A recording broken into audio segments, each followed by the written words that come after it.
Just over an hour after police lifted the stay indoors order on the Greater Boston area, the sound of gunfire was heard once again in Watertown. It came after a tip-off from a local resident. A man had gone out of his house after being inside the house all day, abiding by our request to stay inside. He walked outside and he saw blood on a boat in the backyard. He then opened a tarp on the top of the boat and he looked in and saw a man covered with blood. A heat sensor used in a helicopter confirmed a man was hiding there, and heavily armed forces quickly surrounded the house. The standoff began, with fears Johar Sanef may have been armed or carrying explosives. Then, after 2 hours and 41 minutes, troops moved in and took him into custody. The 19-year-old was bleeding and taken to hospital in a serious condition.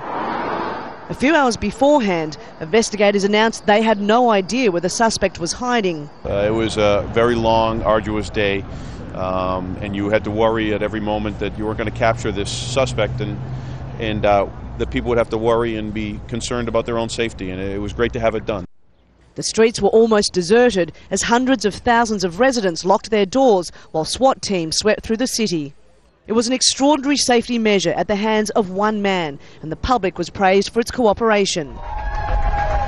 This is where the manhunt ended, but this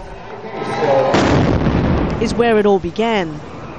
Officials reminded everyone about the toll. 3 people killed in Monday's bombings, hundreds injured with several losing their limbs, 1 officer killed in Cambridge, another injured in Watertown.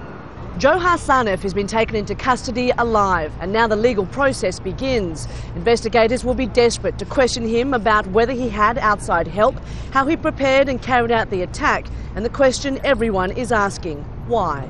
Cath, Al Jazeera, Watertown, Massachusetts.